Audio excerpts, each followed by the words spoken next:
buenas tardes. Hoy vamos a entrar un poco en algunos temas de la unidad 4. Fundamentalmente vamos a hacer referencia al proceso de la Revolución de Mayo.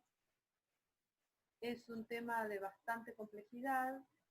Ustedes tienen en la bibliografía por bolilla 2 capítulos de José Luis Romero, de las ideas políticas en Argentina, un capítulo de David Rock, que es una bibliografía bastante general, y en ese capítulo ustedes pueden cubrir el proceso histórico desde 1810 hasta 1853, o sea, todo el primer periodo de la formación del Estado-Nación en Argentina.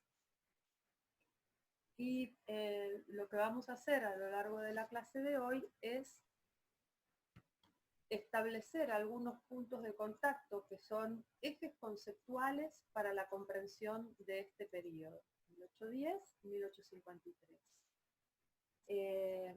Por supuesto que haremos algunas referencias al periodo colonial, pero no lo vamos a tratar específicamente.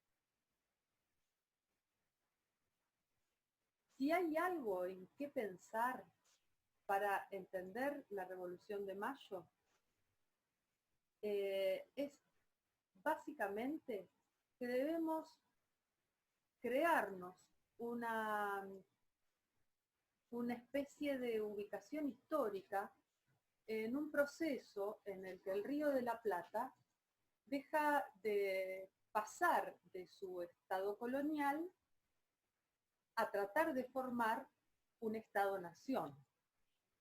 Un Estado-nación con todas las características que vimos el día que trabajamos el proceso de formación de los estados nacionales. Creo que fue la segunda o la tercera clase que les puse.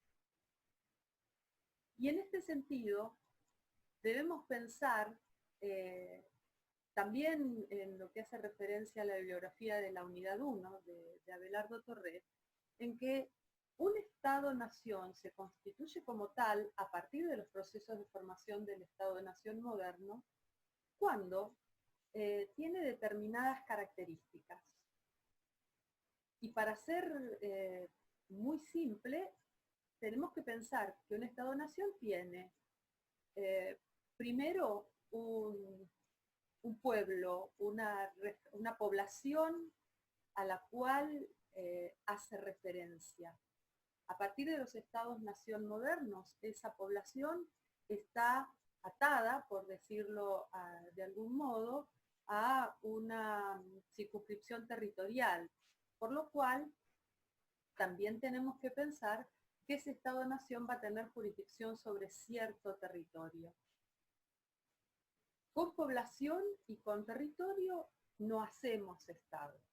Nosotros decíamos, en la formación de los estados-nación modernos, fue fundamental que el rey recuperara ese poder y que centralizara ese poder que había dejado en manos en épocas medievales en poder de los señoríos, de los señores feudales. Por lo que, trasladando ese concepto, tenemos que pensar que también un Estado-nación se constituye a partir de una construcción de un poder político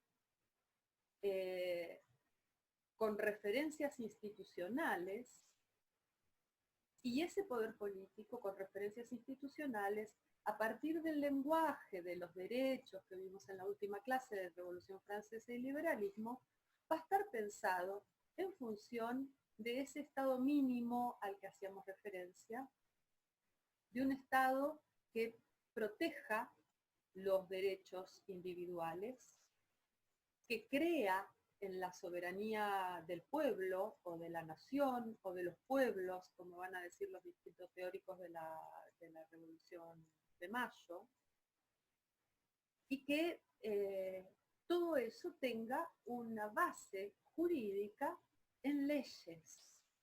Acuérdense que el otro día decíamos, y que también lo decíamos ya con Rousseau, que si por algo era importante el concepto de voluntad general, era porque la voluntad general era fundante de la ley.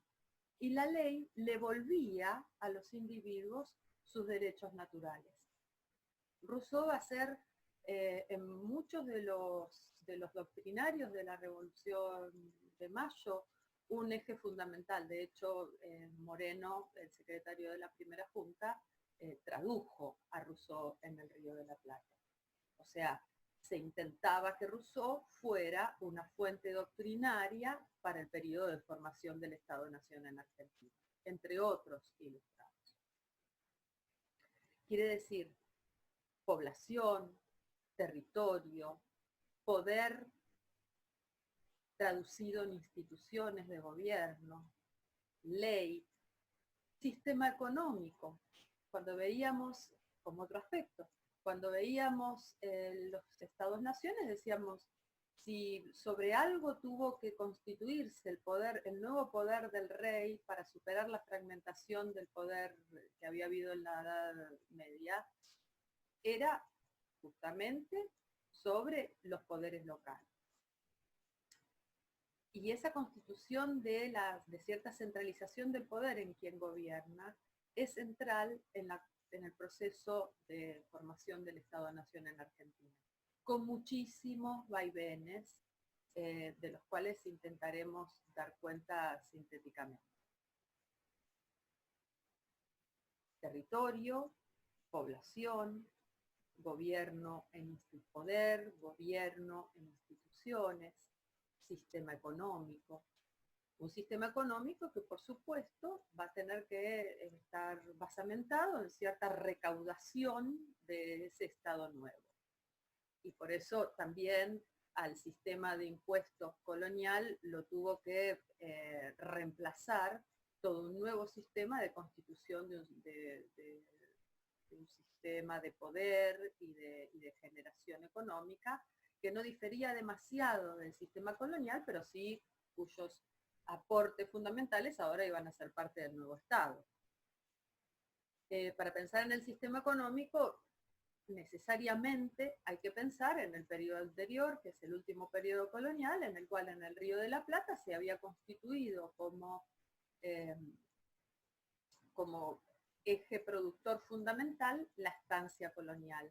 Quiere decir, desde la época de la constitución del Virreinato del Río de la Plata, los intereses en función de lo productivo y de la recaudación para el Estado, en este sentido estamos pensando, tienen que ver con la producción primaria.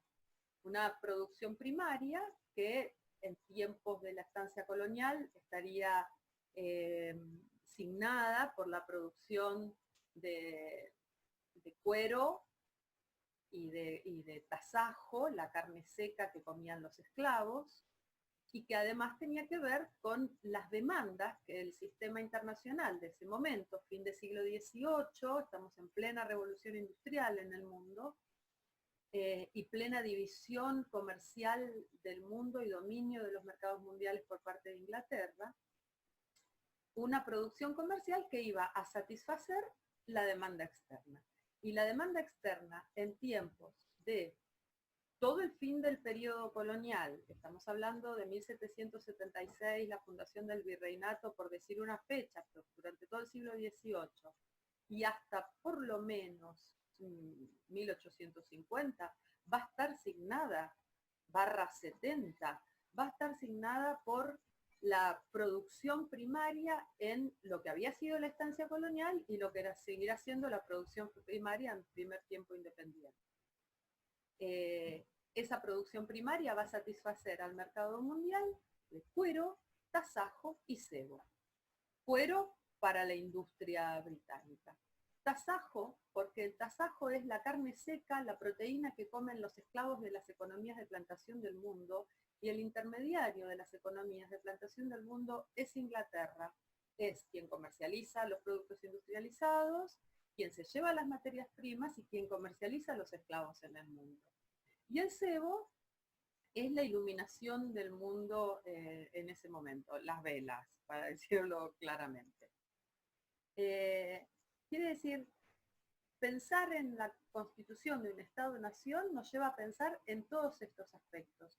Nosotros pondremos énfasis fundamentalmente en lo que tiene que ver con la construcción ideológica del nuevo Estado en esta clase, aunque eso no va a poder separarse de las presiones internacionales que básicamente Inglaterra y su aliado en este momento Portugal en el mundo van a ser para que Argentina se constituya como, o el Río de la Plata, que todavía no era llamado Argentina, se constituya como un país independiente.